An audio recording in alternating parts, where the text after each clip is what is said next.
Hello बच्चों, आज मैं आपके लिए सब्जेक्ट और प्रेडिकेट का एक बिल्कुल ही डिफरेंट टॉपिक लेके आई हूँ। एक नए मेथड से, न्यू ट्रिक से आज आप सीखेंगे कि हम सब्जेक्ट को कैसे पहचानें और प्रेडिकेट को कैसे आइडेंटिफाई करें। आपने इस बेसिक टॉपिक को अपने ग्रामर में ज़रूर आपने समझा होगा, पढ़ा होगा, एग्जाम के लिए प्रिपेयर भी किया होगा, लेकिन कुछ सेंटेंसेस, कुछ टॉपिक्स ऐसे होते हैं जिसमें हम सब्जेक्ट को पहचानने में एकदम आउट ऑफ माइंड हो जाते हैं। हमें समझ में नहीं आता है कि इसमें सब्जेक्ट क्या हो सकता है, क्या डूअर है, क्या करता है। ठीक है, आज मैं इसी प्रॉब्लम को सॉल्व करते हुए कुछ डिफरेंट एडवांस मेथड के साथ लेके आई हूँ कि आपको सब्जेक्ट कैसे सेंटेंस में पहचानना है, कैसे आप फटाफट बहुत कम समय में सब्जेक्ट को और प्रेडिकेट को आइडेंटिफाई कर लें। So welcome to Navi education.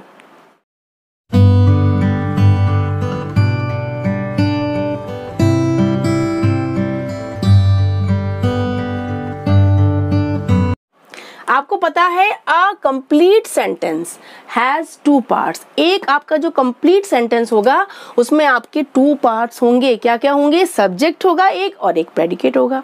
ठीक है, जैसे देखिए आपके अपने for example children are playing in the park, ये आपका सेंटेंस है, children are playing in the park. इसमें आपका सब्जेक्ट क्या है? जो करता है, जो डूअर है, जो काम कर रहा है, that is called subject. And rest part क्या हो जाता है? प्रेडिकेट, यानी सब्जेक्ट के द्वारा जो काम किया जा रहा है दैट इज प्रेडिकेट। तो चिल्ड्रन आपका क्या है? चिल्ड्रन आपका ये है सब्जेक्ट। ठीक है, ये हो गया आपका सब्जेक्ट और इतना पार्ट जो आपका यहां से यहां तक है ये क्या हो गया? Are playing in the park, this is predicate. ये तो आपका इजी है, सिंपल कॉन्सेप्ट है। लेकिन कभी कभी हमें क्या होता है कि सेंटेंसेस में सब्जेक्ट को सर्च करने में दिक्कत हो जाती है, प्रॉब्लम हो जाती है। चलिए इन सिंपल टिप्स से हम इस दिक्कत को, इस प्रॉब्लम को, इस डाउट को क्लियर करते हैं। फर्स्ट है सिंपल सब्जेक्ट। सेंटेंस में सिंपल सब्जेक्ट क्या होता है? सिंपल सब्जेक्ट यानी हेड वर्ड, जो मेन कर्ता, जो हेड वर्ड है, जो सेंटेंस में काम कर रहा है, that is called simple subject. इसको हम समझते हैं एग्जाम्पल से। That beautiful girl is my sister. अब इस सेंटेंस में आप कहेंगे दैट ब्यूटीफुल गर्ल, ये पूरा सब्जेक्ट है। ठीक है, आपने ये कहा इज माई सिस्टर, क्या हो गया? प्रेडिकेट हो गया। ये तो आप सॉल्व कर लेंगे। लेकिन आपसे कहा जाए कि सिंपल सब्जेक्ट क्या है, मेन हेडवर्ड क्या है? इस आपके पूरे सब्जेक्ट में हेडवर्ड क्या है? गर्ल। कौन काम कर रहा है? गर्ल। गर्ल के बारे में बताया जा रहा है, मेन हेडवर्ड गर्ल है, तो ये हुआ सिंपल सब्जेक्ट।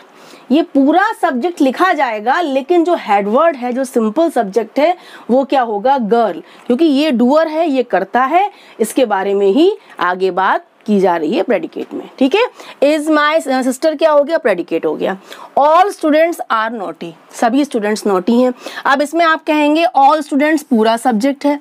ठीक है, लेकिन इसमें आपका सिंपल सब्जेक्ट क्या है, हेडवर्ड क्या है, ये भी आपको जानना जरूरी है कि इसमें आपका मेन सब्जेक्ट, हेडवर्ड जो मेन करता है वो क्या है? स्टूडेंट्स है। स्टूडेंट्स आपका हेडवर्ड है। लेकिन आप एग्जाम में तो आप यही लिख के आएंगे कि दैट ब्यूटीफुल गर्ल, ये पूरा सब्जेक्ट है। लेकिन मैं आपको एक कॉन्सेप्ट समझा रही हूँ कि हेडवर्ड क्या होता है, सिंपल सब्जेक्ट क्या होता है। ठीक है, अब स्टूडेंट्स जो मेन करता है ये आपका सिंपल सब्जेक्ट है और साथ में इसमें ऑल जुड़ गया है, जो इसको क्या कर रहा है? मॉडिफाई कर रहा है, क्लियर कर रहा है, सारे बच्चे, सारे स्टूडेंट्स। ठीक है, सारे छात्र। तो ये पूरा सब्जेक्ट हुआ, लेकिन हेडवर्ड क्या है? स्टूडेंट्स। ओके, सेकंड है कंप्लीट सब्जेक्ट। अब हम देखते हैं कंप्लीट सब्जेक्ट क्या होता है, यानी all the members of the company enjoyed the party. अब इस सेंटेंस में कर्ता क्या है, सब्जेक्ट क्या है? All the members of the company.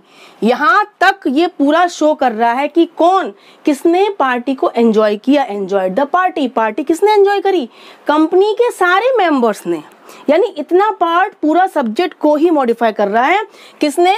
Members हमारे क्या है? मेन हुआ हमारा सिंपल सब्जेक्ट, यानी कि हेडवर्ड मेंबर्स है। लेकिन जो इसको पूरे जो वर्ड साथ में क्लियर कर रहे हैं, मॉडिफाई कर रहे हैं, तो ये पूरे जितने भी आपका ग्रुप है, ये फ्रेज है पूरा, ये हो गया complete subject. All the members of the company, ये आपका पूरा, ये क्या हो गया? Complete subject. ठीक है, अब जैसे आपका इसमें है तो दैट ब्यूटीफुल गर्ल, ये कंप्लीट सब्जेक्ट हो गया। और गर्ल क्या हुआ? Simple subject. ऑल स्टूडेंट्स हो गया कंप्लीट सब्जेक्ट और केवल स्टूडेंट्स हुआ हेडवर्ड यानी सिंपल सब्जेक्ट। हुआ क्लियर? थर्ड देखिए कंपाउंड सब्जेक्ट। कंपाउंड मीन्स होता है जुड़े होना।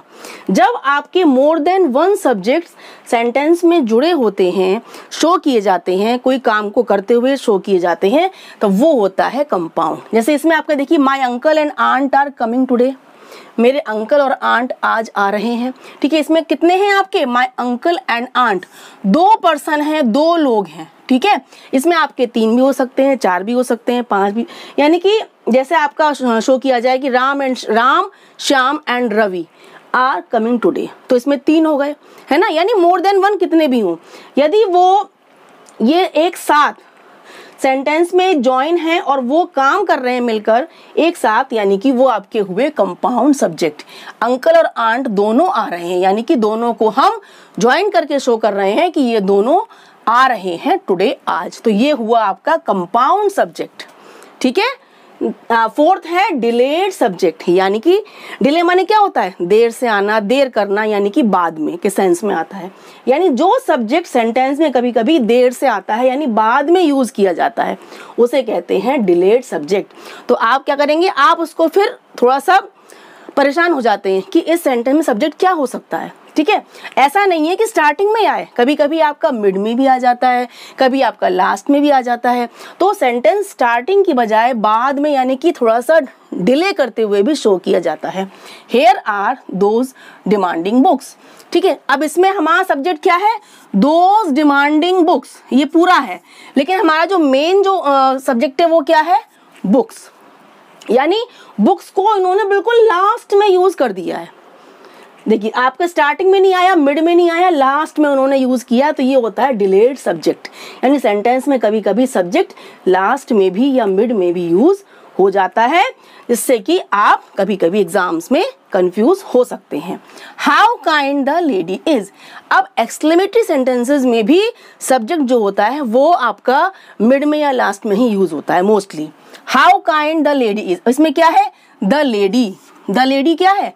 सब्जेक्ट है, जो आपका लास्ट में करीब करीब यूज हुआ है। ठीक है, तो ये कहलाते हैं सब्जेक्ट डिलेड सब्जेक्ट, यानी कि जो सब्जेक्ट आपके स्टार्टिंग में यूज ना होकर थोड़ा ये आपके डिले शो करते हुए मिड में या लास्ट में यूज होते हैं। नेक्स्ट आपका है हिडन सब्जेक्ट। सेंटेंस में कभी कभी सब्जेक्ट छुपा भी होता है, शो ही नहीं करते हैं, तो ऐसे में क्या होता है, आप सब्जेक्ट को ढूंढ ही नहीं पाते हैं, आप गैस भी नहीं लगा पाते हैं कि इसमें क्या हो सकता है। आप देखिए इंपेरेटिव सेंटेंस जिसमें आपका ऑर्डर, कमांड हो, रिक्वेस्ट हो, इनमें आपके सब्जेक्ट हिडन होते हैं, छुपे होते हैं। ऑर्डर होगा तो छुपा होगा, कमांड होगा तो छुपा होगा, हिडन होगा, रिक्वेस्ट होगी तो भी छुपा होगा मोस्टली। ठीक है, तो जैसे आपका है लीव द रूम, ये क्या है? ऑर्डर है। सिट डाउन, ये भी ऑर्डर है। डोंट मेक नॉइज, ये भी क्या है आपका? ऑर्डर भी है, एडवाइस भी है। यानी आपने कहा please give me your pen, इसमें भी क्या है आपका? सब्जेक्ट शो ही नहीं किया गया है। यानी इंपेरेटिव सेंटेंसेस में आपका सब्जेक्ट हिडन होता है, तो इसमें कौन सा होता है? हम किससे बात कर रहे हैं, किससे कहेंगे हम? सेकंड पर्सन से, यानी यू। यू आपका सब्जेक्ट होगा, इसमें भी आपका यू होगा, इसमें भी आपका यू होगा। ठीक है, यू आपका छुपा है, लेकिन आपको तुरंत समझना पड़ेगा कि इंपेरेटिव सेंटेंस है, ऑर्डर, कमांड है, रिक्वेस्ट है, तो हमारा यू इसमें हिडन है, तो यू क्या हुआ? हमारा सब्जेक्ट हुआ, हिडन सब्जेक्ट हुआ। ठीक है, आप आंसर में क्या लिख के आएंगे? यू। रेस्ट पार्ट पूरा क्या हो जाएगा? प्रेडिकेट। सिट डाउन प्रेडिकेट हो गया, लीव द रूम हो गया प्रेडिकेट, डोंट मेक नॉइज पूरा प्रेडिकेट, आपका यू बस सब्जेक्ट होगा। क्लियर? नेक्स्ट है डमी सब्जेक्ट्स, इट या देयर। अब इट और देयर से भी हमारे सेंटेंस स्टार्ट होते हैं, लेकिन ये क्या कहलाते हैं?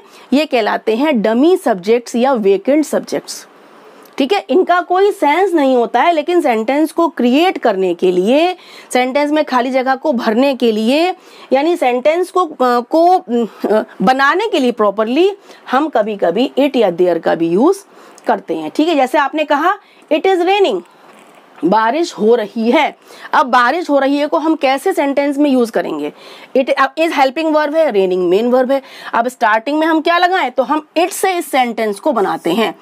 हेल्पिंग वर्ब है, ये मेन वर्ब है, तो आपका ये वर्ब तो नाउन नहीं हो सकता। बारिश हो रही है, इट से स्टार्ट किया गया, इट आपका डमी सब्जेक्ट है, वेकेंट सब्जेक्ट है जो सेंटेंस को बना रहा है, क्रिएट कर रहा है, देन इट इज सब्जेक्ट।